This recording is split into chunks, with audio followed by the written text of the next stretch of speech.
30岁之前，你真的需要理清你自己不要什么，这个蛮重要。我擅长做什么，看一看的是10年后的你是怎么样的。如果我现在做这一切的决定，我10年后看回我现在的自己，可以吗？小时候很多小朋友，父母都是会帮他们做好全部的决定，造成很多年轻人他们在现在的时候呢，可能害怕去承担后果，犹豫不决，不清楚自己要什么。副业呢，其实它是需要给你增加价值的，不单单只是看金钱，5000块你加一个2000块，5+2这样子。这个2000块它不只是在消耗你的劳力而已，你不能做长久。如果你是5+2，你可以5+2到几十，那我觉得没有那个意义。如果你现在觉得你没有信心，觉得不是那么的顺利，我觉得勇敢的换一个环境。工作环境、朋友圈都可以去做一些新的东西，它不需要很大，不需要很难，但是你有做就会有不一样。欢迎来到今天的节目，建议你能简单跟听众介绍一下自己吗？大家好，我叫 Jenny， 然后我是 Mosaic Art Studio 的创办人，我们已经创办了7年，同时我们有3家分行。所以 Mosaic Art Studio 呢是做儿童美术教育的，我们主要的小朋友呢是3到12岁的年龄层。So Jenny，我们先从你的背景聊起啊。创业之前你是做什么呢？其实呢，我是从18岁开始呢，我就开始当家教，从18岁开始就开始教书，教书毕业过后呢，我是在银行上班的。银行，这样为什么要创业呢？是因为在银行赚不到钱吗？其实没有，在银行上班的时候呢，是蛮赚到钱的。然后我在上了大概1年到2年左右呢，其实我就成为了 top sales， 而且是全马 nationwide 的 top sales， 在我的银行。这样后来为什么会变成开美术班呢？美术呢，其实它一直以来都是我的 passion， 我是很喜欢。从小你就是会有去上画画课啊，然后参加画画比赛啊。然后到中学的时候，虽然我是理科生，但是我的那个学会，对不对？我都是美术学会，都待在美术学会，所以它一直是你放在 pocket 里很喜欢的一件事情，但是你就还没把它变成你的主业。这样 Jenny 呢，你刚才说嘛，你的这个 studio 叫做 Mosaic Art 嘛，这样很多听众可能他们不大了解这个词啊，可能是第一次听到 Mosaic Art 这个名字。这样对于还不了解的人，Jenny 你能简单的讲解一下 Mosaic Art 是什么玩意吗？其实 Mosaic Art 呢，它是源自于古希腊的一个 art 的一个种类，但是其实它最简单直接的了解方式就是从很多不同形状的tiles 或者是小石头，不同形状、不同颜色、不同大小，然后它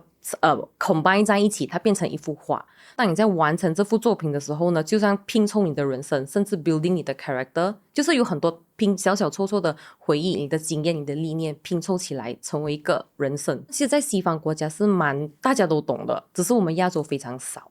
所以我们其实是全马第一个做 Mosaic Art 的。你说现在目前有3间对吗？Mosaic Art 是在哪里呢？地点？我们的第1间是在 Desa Park City Plaza Arcadia， 第2间在 Starling Mall， 第3间呢是在万舞Dama的 Shopping Mall 里面。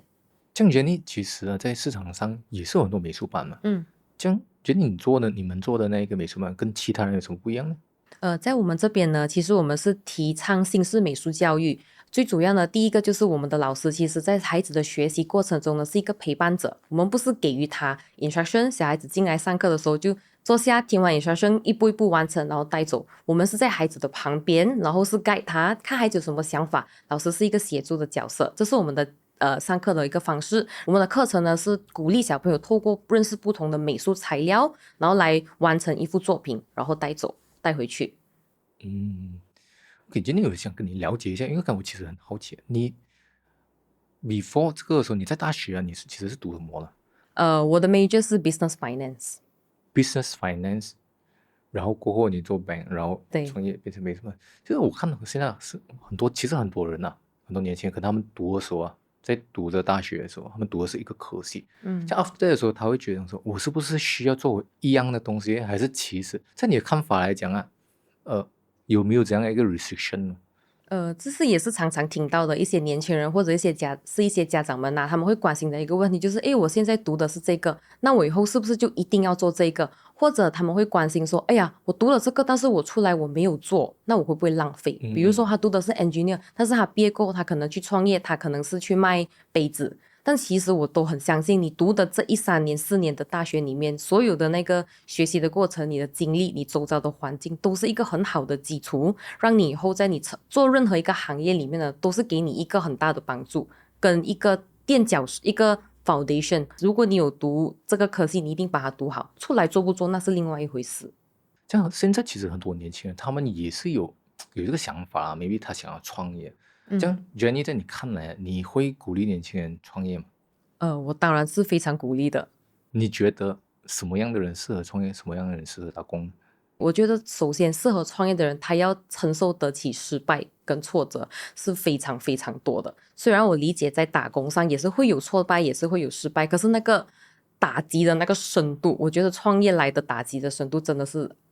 非常大。这个是勇于承担挫折的人，我蛮建议你去创业，跟你很有想法，然后你很多东西是你想要实现，然后有一些工作环境可能是已经给了你一个框架，你不能够去实现它。所以创业呢是一个蛮好玩的一个过程，你可以有不同的 idea，try and error，but 那个 process 是很好的。那我认为不适合创业的人呢，可能就是他比较习惯，他喜欢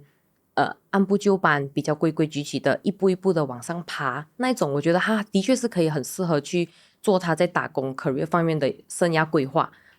那还可以发挥他的所长，那是很好的。其实，那第二种我认为比较不适合创业的人，可能是比较非常，可能是爱斤斤计较，然后非常害怕吃亏的。因为在这条道路上都会有很多做错决定的时候，然后难免都会有一些失败，然后从中我们要再更改。是。这样我们假设说啊，那些年轻人，有些人他们想要创业的话，年轻人创业会有什么误区吗？我觉得年轻人创业的误区，第一比较常看到，可能他们觉得创业就一定会赚钱。然后可能我创业后我就一定可以比我打工赚更多钱，因为我是老板。这个是一个想法上，但其实创业背负的那个是否赚钱是不一定成功是第一，然后赚不赚钱要时间，他的那个你比较难foresee到他是否我在多少年内可以赚怎么样的钱。但是如果你在上班的话，是很清楚有一个职业规划，我升到 manager 我慢慢上，大概那个薪水的 range 可能你看得到，甚至你可以分到多少的花红。但是创业它太多的，也许好多年你突然间才有一个提升也是有可能，然后你也有可能会失败，因为他还是需要 big time，可能需要更长的时间。对，他会可能有失败的时候，可能你会有亏钱的时候，然后下一次你才赚钱，那个也不一定，它不是一次就成功的事情，但是它绝对是要一步一步走，才到了你才会知道，比较 unpredictable 啦。这样，Jenny 对于年轻人来说，有什么在职场上常见的误区，或者是他们看不到的盲点呢？如果是看回我以前自己年轻的时候，刚刚出来做工的时候呢，我发现有一样东西是我当初如果可以学到这一点的话呢，是对我当时的那个业绩，甚至我整个职业生涯是有个很大的帮助的。那就是懂得向上管理你的老板，就是每个人都有不同的老板，然后你不要忘记你的直属上司就是你的老板 direct superior。然后在这个过程中，要做到投其所好，就是跟老板做 report 的时候呢，准备老板想要看到的模式，给老板足够的 data， 然后可以给他们去 compare。那在这整个过程当中呢，老板就可以马上知道，好，这个是他要知道的一些 detail， 然后他可以马上做决定。你也可以不给你老板麻烦，老板也不会一直来烦你。所以这整个过程中呢，就可以有效的让你在整个生涯，其实老板也比较容易看到你。然后肯定，如果那时候我懂得这么做，我的 sales 应该会 up to another 30 to 40%。就是你有把做好的事情就把它记录起来，然后 report 给他看，这样也很容易去 review 你的 performance 啊。也是这样子。你可以说你有做过的战绩，或者你在跟老板 fight 一些 deal 的时候，一些 proposal， 比如说我想要拿这一次厂商的这一整个 package， 告诉他 data compare， 然后为什么，然后结果是什么，你先把那个整理做好。以前我不懂得要这样做。那么觉得你了很多听众了，可能他们现在也是在做这销售行业了。所以你刚才提到你在 Bank SME Loan 的时候，仅仅1年就已经成为全国 top sales。这样，可是我觉得可能可能有一些听众也跟我一样好奇啊，就觉得那一个时候啊，其实你刚踏入职场嘛，没有人脉，你是怎样做到 top sales 呢？其实非常简单。当时我刚刚开始在银行上班的时候，那是我第一份工，然后我真的是一张白纸，一个菜鸟，就是我什么都不会。我后来再回溯过去，我发现到其实你只需要做对一件非常简单的事情，就是听老板的话。我那时候真的很单纯的，我老板叫我做什么，然后我就跟着一步一步做。然后其实当你做了过后呢，他就 indirectly 你同时也要为自己增值，就是你做了过后，你清楚你在扮演怎么样的角色。我和客户之间，我代表银行，我可以给客户怎么样的价值。我或者要讲，第一你要跟对老板，因为我老板真的蛮好的。所以年轻人在他们的职业上，可能你也要看一看你跟的老板是不是应值得你跟的老板。这可是我们看有很多人他们跑业务做 sales， 可是业绩一直上不了，是因为没有听老板的话，还是他们少做了什么呢？我相信当你在业绩上你想要成为有一定成就的时候，或者是achieve到 certain target 的时候，你必须付出的东西一定比你的同辈要多。那我回想回去，当时我做了什么比同类人要多的呢？我觉得第一，你要清楚你扮演的角色，你对客户，甚至你对你的产品，你这个角色你可以给客户提供什么，然后你对你的产品的了解度是什么，然后第二个呢，就是你可以给客户提供什么价值。所以那时候我很清楚，我是一个代表我的银行去见我的客户的，所以我必须非常了解银行的所有的 policy， 我很清楚，然后我再了解客户所需要的，然后我为他们提供一个最 benefit 我的 client 的那个 package， 这是第一个。然后第二个，为客户提供价值呢，其实那时候我知道我 as a banker 我在银行上班，我知道银行里面所有的information 你要清楚，你要了解。另外我觉得我做到有额外做多的呢，就是我会去自己做不同的那个阅读，就是比如说我们那时候是做 developer project 的多，所以当我的客户要买厂的时候，他们自然会比较价钱，我买的值得吗？他们想了解同样这个区里面其他的是买来 invest 的还是我买来 own use 的，我不会泄露客户资料，但是我可以很客观不带任何偏见的告诉我的客户，我们这边多数可能都是上一代他们下一代要在经营，他们开分行，他们买在这一区的厂，所以客户会从你的口中知道很多的信息，而且你必须是正面的，你不能带非常多的负面去给客户，那别人听到了也觉得可能对你没有信心，甚至对你银行也没有那么有信心了。所以你代表的那个正面的那个立场，然后不带偏见都很重要。觉得你提的这个其实是很好的，因为很多人他们在做 sales 的时候，刚才你提的其实两个部分，一个是你先站在客户的最大利益去思考，第二个你提到就是你做出了比其他更多的 effort， 就是因为你站在他的利益去思考嘛，你帮他准备的东西是可能他没有 request，可能也没有人叫你这样做，你提供了他，你觉得会帮助到他的 decision， 对，所以这些 extra value 其实我觉得其实对方他们会 feel 到，会觉得这个业务好像不大一样这样，这个 banker 可能不大一样，所以这个可能细节上的东西啊，站在对方的方面去思考，这个大家可以去思考一下。对，就站在客户的角度去思考是非常重要。第二是站在老板的立场去为老板思考，老板需要怎么样的一个方案，然后你要提供那个解决。对，这样Jenny呢，你在银行打工这5年的经验，5年对吗？大概5年左右。像这个5年的经验对你后来创业有什么帮助吗？我觉得是有非常大的帮助。第一，因为我是做 sales 的，所以你有非常大的挫败感，因为非常高的 rejection， 客户会拒绝你嘛，然后你最后就可能没有签单成功，所以你的那个恢复的那个心情你要非常坚硬，所以这个在心灵上给我有了一层很好的抗压性。因为我追 sales， 很多人是有压力追 sales figure， 但是我是很开心做这件事情。所以在创业的时候，你有更大的挫败的时候，这个是给了你一个保护甲的，然后第二个就是我觉得由于刚好我在银行我接触的都是很多公司的老板，他们都是 business owner decision maker， 所以在跟他们聊天的过程中，其实从生意的角度上我是学到蛮多知识的，跟他们怎么 handle 他们的生意，他们分享一些人生的经验啊，可能有失败的经验有成功的经验，都是在我创业的时候，这些都是很好的一些帮助跟知识吧。而且你接触的那些客户都是做生意大老板，对，所以其中一个方法听众他们可以去参考，就是如果你目前就算你是在打工，你的业务上是接触很多有钱人，当你们接触他的时候，你不要只是做 sales， 可能更多的时候我们 try to big their brain， 就可能问他一些，你的看法是什么？为什么你会这样做生意？所以我一定这个是很好的机会，很多人他们没有机会去接触到有钱人，所以当你的业务会 involve 到有钱人，你就可以想问什么就跟 try to 去问了。But 你 before that 你要先提供价值啊。对，因为那时候其实我刚刚做银行，我就是一个20多岁的一个小女生，然后你对的都是真的是50-60岁的生意人吧，因为他们的公司就是会买厂啊、买地、买店之类，都是要一定的时间过后吧，一定的资历过后，所以他们在看我的时候，我的确是一个我的客户，他会觉得哈，你才这么年轻，我怎么要相信你？说是会觉得受到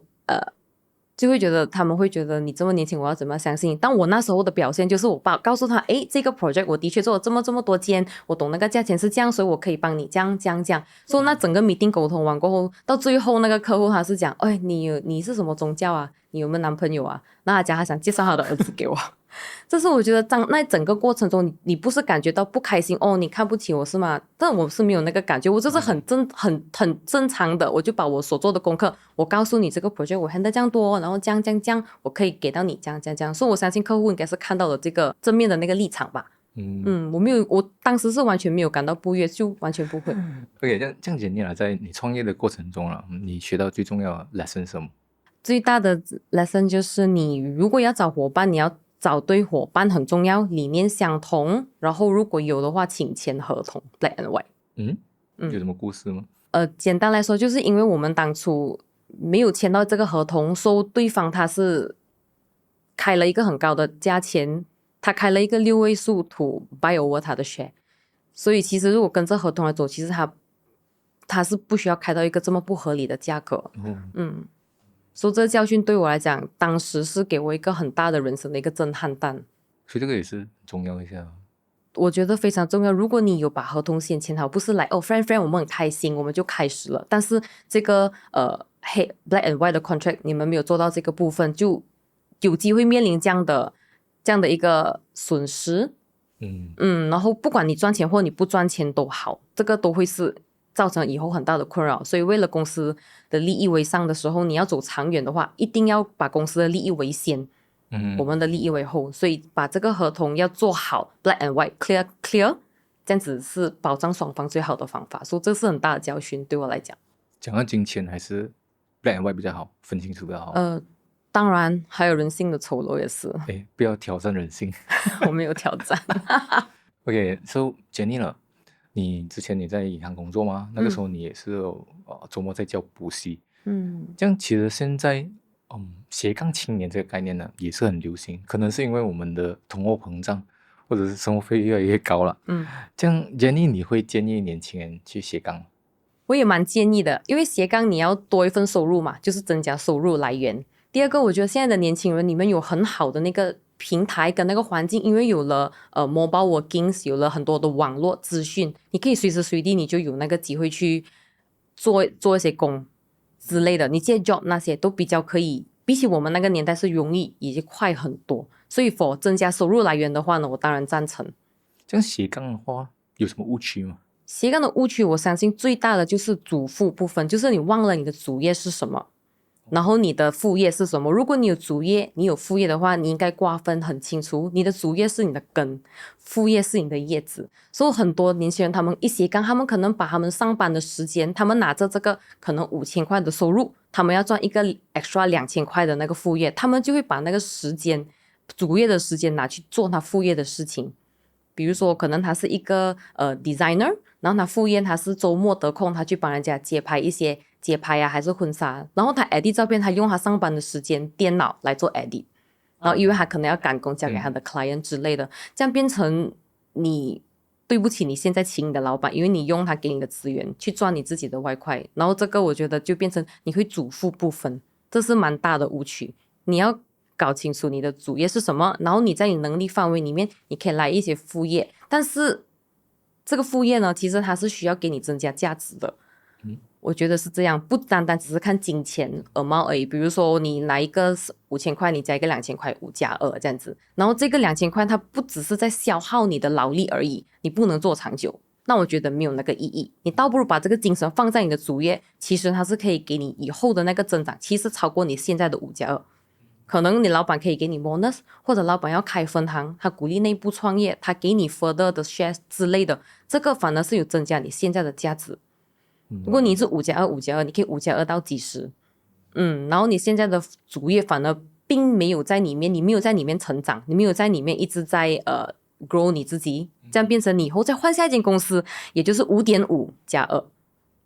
你增长不到太多。如果你一直这样子跳公司，倒不如你专注的你现在的这个主业，然后在同一样的行业里面，你的副业你可以选，但是是可以 build 你自己的 value 的。就是不要只是看金钱上的一个 extra 的金钱，反而是如果这个东西对你以后发展那个 value 上是有帮助的，如果它可以跟你现在目前正在 grow 的 skill、能有附加价值，这就更加好了。这是非常重要。他在挑选副业的时候，这个是你可以考量的一点。比如说我是一个 designer， 然后我是在 agency 工作，我相信有很多年轻人他们都是做 design， 然后在一个 agency 工作，然后周末可能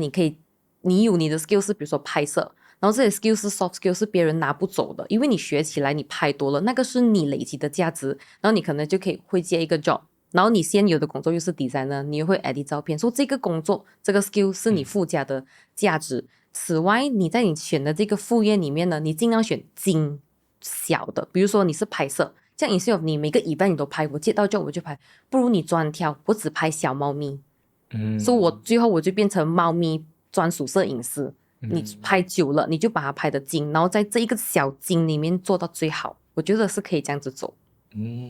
这也是有点像我以前刚开始我教补习，我什么课都教过，我马上清楚知道我只教 MX， 第一它价钱高，第二我也专教这个而已。是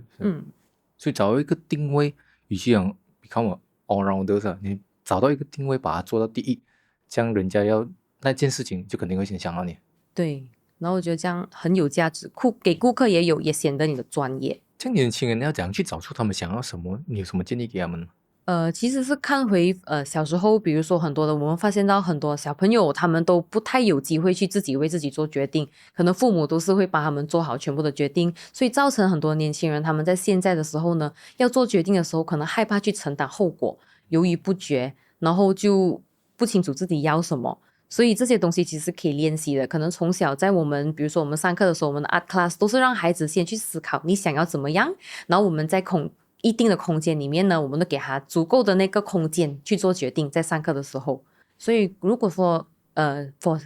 如果给现在的年轻人呢，他们还不知道要怎么样去，他们还在探索自己，在找寻自己的时候呢，其实第一就是你可以从小事情上练习去做决定，然后其实我觉得还有一个蛮好的方法，就是你可以问自己问题，always ask yourself question， 是非题，比如说我这样子做，我愿意吗？我可以吗？任何决定之前，你都用问问题的方法，其实你可以更理清你自己整个头脑的思绪，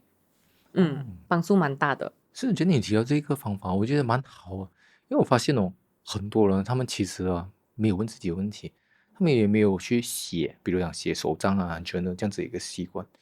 But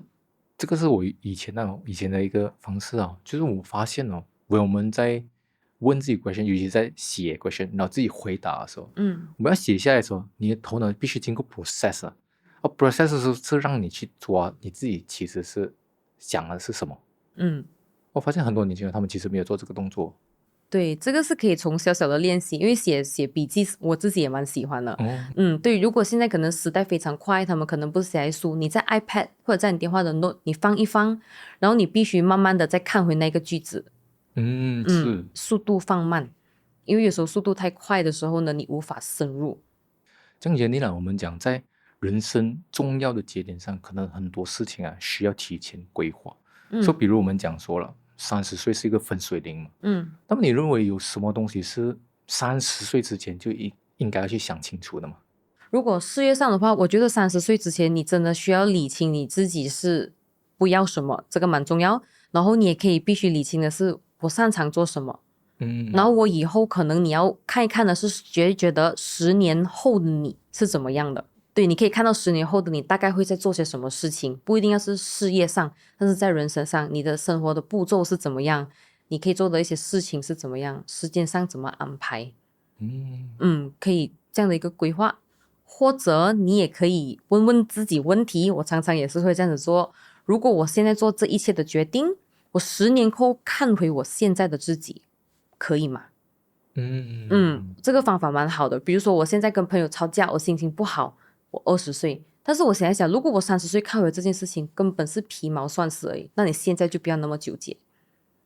这个方法来安慰自己，那你就比较可以放开，然后你去做更多别的决定，别的事情了。这个方法挺好，感情上也实用。是，决定这个方法我也是有听过。我们我比较熟悉的那个 concept 是叫做 10-10-10 rules。就是如果我现在做这个决定10 minutes 过后，我对这个决定有什么想法 ？10 months 过后或10 weeks 过后有什么想法？10 years 过后对这个决定我会后悔吗？还是我觉得这个是good decision？所以10-10-10 rules 就类似刚才杰宁提到啊，这就是这个我第一次听诶，不过我觉得这个方法挺好的。不过你已经在 apply 了。对，我不知道我 apply 了，但是我通常我都是以10年后我看回来，我现在这件事情是件大事嘛，如果它不是，那我就不要那么纠结。如果它是一个很大的事情，我深思我该做怎么样的决定，然后你不要后悔那个决定。这样决定我们聊另外一方面，就是另外一个也是很多年轻人他们可能面对一个情况，就是他们可能年轻人会对自己缺乏自信心，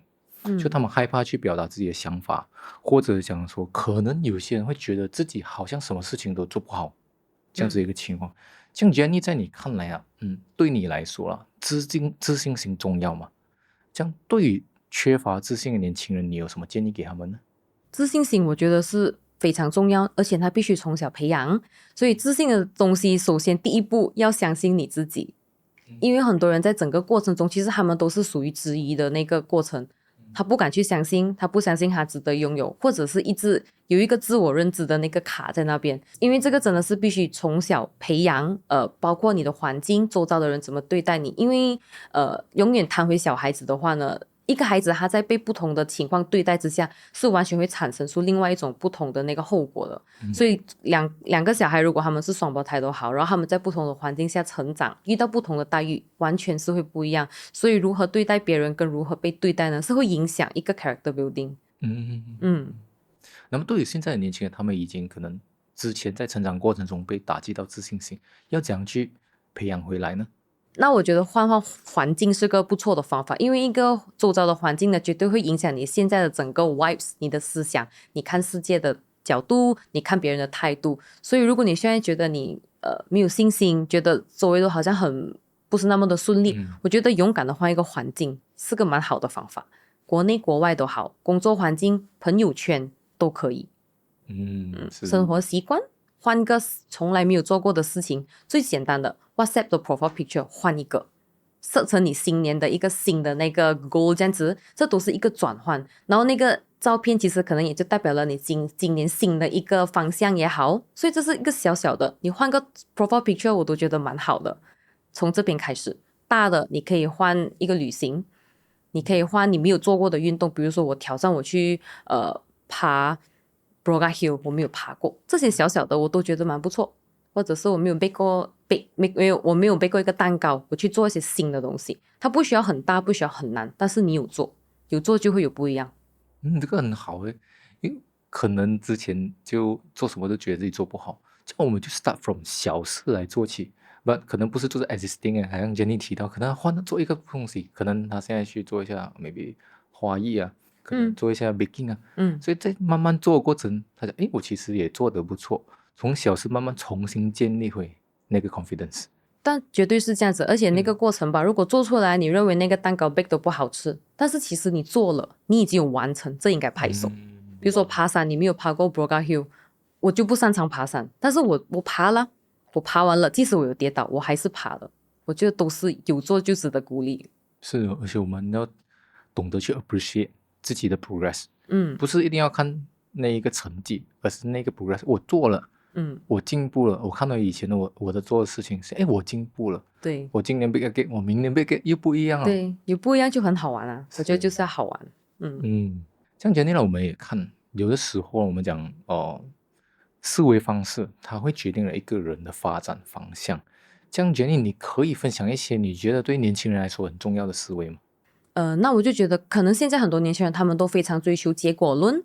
就是要看结果，马上要看到那个回报，要很快速，短时间内我要看到一定的结果，我才愿意去做一些付出。但是我永远都相信施比受更有福，你愿意付出先，即使你付出了没有达到你想要的那个预期，你也接近。而且那个过程是不停的在收获的，因为有些人他们一开始就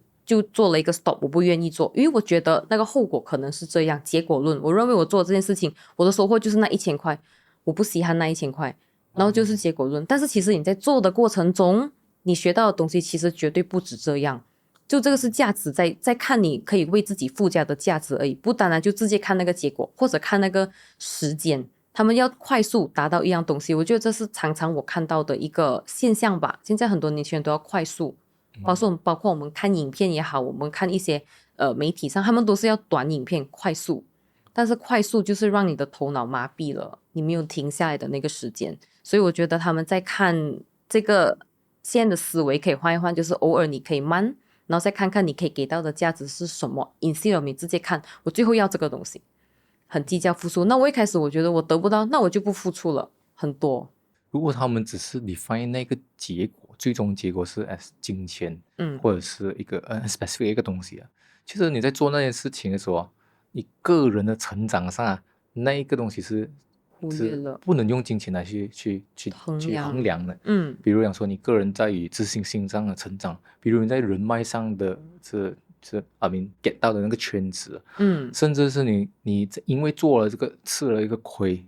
把你学到的东西。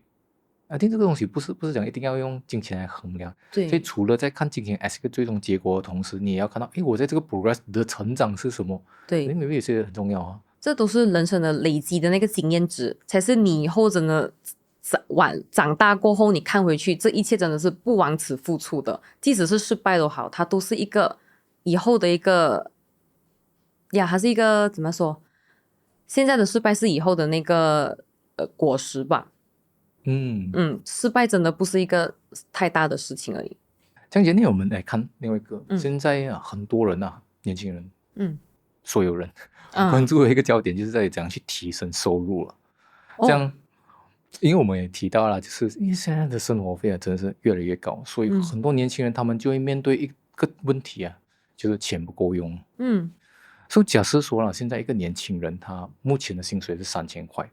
然后他想要在3年里面让收入翻倍的话，你会给他什么样的建议呢？好吧，如果他是属于打工的话，我觉得跟对老板挺重要的。第一，你可以如何知道你是否跟对你的老板呢？我觉得可以看2方面。第一，人与人之间的关系呢，都是有 giver 和 taker，giver and taker。所以如果你的老板是一个愿意给资源、给人脉、给知识、给工钱的话呢，这个你觉得他可能可以跟。然后你要 join 的这个公司，可能还是在起飞的公司 escalate。就像当初比如说他们是那个始祖 pioneer team， 就是你们是那个很初期跟他一起创的那个 pioneer team 的话呢，这些都是我觉得是蛮好的时机 to join 这个公司，然后 join 对这个老板。我觉得这是第一个。第二个呢，是老板是可以看到长远的那个 career plan for 你，然后他很愿意为你的未来去做规划。然后也可以看到，如果你在这个环境之下，你觉得我可能是否适合，我是不是跟对了这个老板，其实很快也是有2点你可以看。第一就是看看老板待人处事的方式，如果他处事的方式跟你不能礼合的话，就是跟你是不能切合，那可能你考虑是否要走。还有一个就是你看到老板他常常会有用那个恶毒的语言在对待不同的人，他可能刚刚跟你一起见完这个客户，转身他就马上用很不好的字眼在骂这个客户，他不好什么的。这个我觉得是一个人格的问题，你也非常考虑是否要跟在这个老板身边。如果跟对老板，然后老板也是愿意给的，然后再愿意起飞的公司，3000块以后你要拿6000，对现在这个公司他3年后要 achieve 到的那个 target 其实是完全不是问题，甚至更多。所以Jenny你的意思是，与其 focus on 怎样去从3000去赚6000，倒不如去 focus on 那一个成长的环境，是比如说谁带你去成长到可以去 deserve 6000的 pay 的一个成长，是这个意思。即使最后你没有达到那个，其实你也 own 那个 value 了，你再往别方向走，你绝对是带着这个价值一起走的。别人也拿不走，所以你应该 build 的是这样子的一个价值。build 这样子的 value， 所以到时 if 这个公司它没有增加你的薪水 ，maybe 你去其他环境，你有那个价值，你同样可以获得同样的一个收入。对，这样 Jenny 在你创业一路走来了，有什么建议你觉得对你影响很深远的吗？我有听过这么一个建议，其实是从 Simon Sinek 那边听来的。我一个朋友告诉我的，他说 People believe in you is not what you do, but they believe in what you believe in。这个让我有一个蛮当头棒喝的，就是很多人他们会告诉我们，我们是教美术啊，我们是做画画的，你只是告诉别人你在做什么，但是你忘了告诉别人为什么你在做这个，而你会 attract 来的人，也就是 because 他相信你现在所相信的东西。我觉得他这个让我更坚定我的信念，也可以 share 给很多的年轻人。如果你们在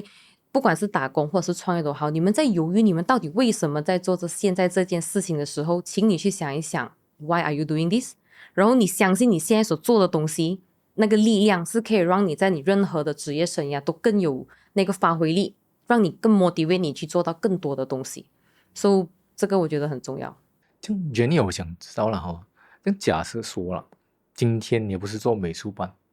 如果让你重新选择的话，你觉得还有什么行业啊也是很有前景 maybe 年轻人可以去尝试的吗？我个人是蛮喜欢一些beauty products for 女生的，一些女性用品啊、护肤品啊、保养品啊等等，这些我个人是蛮喜欢女性用品这一块，而且我相信女性的消费力都是挺高的。然后第二，我觉得年轻人在做的同时，我也蛮鼓励你是自创品牌，整个学习的过程会不一样。instead of 你是代理还是什么之类的，我觉得那个从那个品牌从没有到有，那真正那个意义所在是非常非常非常有价值的。你在 build 这整个东西的那个过程，所以你可以做每一个行业你都可以去尝试。像我是觉得女性的那个产品的行业，然后你要创的是自己的品牌，自己的定位，找自己的定位，看你要target怎样的 market，都是可以细选的这些。这样 maybe 你意思是说他们可能要先看自己对什么东西有兴趣，然后 focus 在于我在做这件事情的时候从中可以学到什么。比如在 build 一个自己的 brand 的时候，他的成长学习会是更好的。然后因为你在做这个东西也是你自己有兴趣的东西，这样 what if 他说就那些不成功的话，至少你在这个过程里面你做的是你觉得有兴趣的东西，然后你也成长了，大概是这个意思。也是，然后你可以 go deeper。当你在创立自己这个品牌的时候，你可以真的是深挖这个品牌更多不同角度，你可以带给你的用户，甚至带给你自己怎么样的一些事情，所以可以 go deeper， 我觉得很重要。这样 Jenny 呢，你觉得马来西亚的教育在哪一方面需要改善呢？我觉得最关键的在整个教育系统里面最需要被关注的是我们的老师师资，因为在课室里面就是老师和学生而已。整个我最希望看到可以改善的就是所有老师可以给更好的环境，甚至他们的那个更多更新的那个培训啊等等的。因为很多老师他们其实我也懂，很多学校很缺乏师资这件事情，所以为了吸引更多的年轻人可以做这个行业，其实我觉得可以政府可以给很多很好的福利，或者是更好的一些 career planning for 我们的老师，我觉得这非常重要。我也很，因为我本身是教书出身，所以我很心疼我的老师，我希望可以给到他们更多。这样决定我们来看呢，你认为在现在的大环境之下年轻人要成功还有机会吗？如果你说的成功是年收入的话，我觉得机会肯定比我们以前多。虽然竞争是多了，但是其实有的资源比以前多好多呀。所以如果他要在年收入上可以有去到很想要的那个 amount， 我觉得机会非常有很大，而且更国际化，比起我们以前。那么年轻人如果要成功的话，Jenny 你认为最重要的特质是什么呢？我觉得首先要成功，第一，你不要害怕失败，因为在整条道路上达到你所谓你要成功的那个目标，一定会经历非常多的失败。所以重要的是，你失败的时候，你要懂得立刻懂得站起来，再继续走下去，这是很重要。第二个，我觉得是你的韧性，你的可塑性要很大。因为从中有起有落，有高有低，这个东西是必须的。然后你要面对的压力，甚至现在有了 social media， 他们的一些舆论压力都是你需要承受的东西，所以这个韧性是非常重要的。最后一个呢，我觉得就是不要计较，实在是太多人在这整个成功的道路上有很多的事情发生，当你太过计较的时候，其实你无法更客观的看到整件事情的全面性，这绝对会影响你在达到你要成功的那个道路上呢，它是一个很大的影响，也会是一个绊脚石。所以学会不要计较，不管在人生上、情感上，甚至你的职业上，都是一个蛮重要的事情。那么 Jenny， 我们看了这样关于讲说很多人会在讨论的一个东西，就是我们国人要不要留在国内里面发展这件事情。这样 Jenny 你认为年轻人留在马来西亚还有前景吗？我当然是认为是非常有前景的，我们的国家还是非常好的。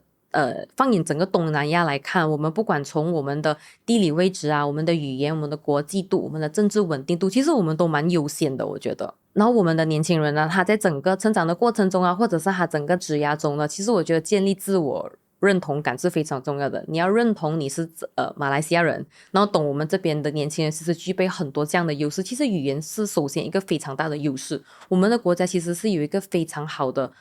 中文教育系统。比起很多的国家，所以我们有这样大的优势，把这个语言掌握好。那我们还有我们的国文马来文，也是有非常好的教育方式，让我们把这个语言 master 起来。然后英文国际语言不用讲，所以我觉得把这整个自我认同感建立了，还有我们的多元文化，其实是一个非常珍贵的一个礼物。它把这个文化带去国际，你可以让国际更加看到我们的国家。那么 Jenny 最后，有些年轻人可能他们现在正处于职业上或者事业上的一个十字路口了，正在做这人生重要的抉择。所以 Jenny 你有什么话想要对他们说吗？还是一样那句话，问你自己很好的问题 ，ask yourself question， 静下心来，然后问一问你自己，如果我现在不去这个工作，我现在留在我现在这个工作，我愿意吗？我以后10年后我看回来，我愿意承担吗？如果你觉得是的，那你就去。因为对我就是这样，就真的是 ask yourself question， 你必须有很清楚的思绪，理清自己，听自己内心的声音，不要害怕社会给你的框架，因为太多社会的框架、家庭背景的那些束缚在那边，所以你在做决定的时候，你考量到太多外界的那个因素了。当你静下心听听自己的那个决定的时候，只要你可以承担那个后果，只要你觉得我做了，我也许会负一些人，那些是外在因素，但是你不负你自己，但是你并没有伤害到他们，你就要勇敢的去。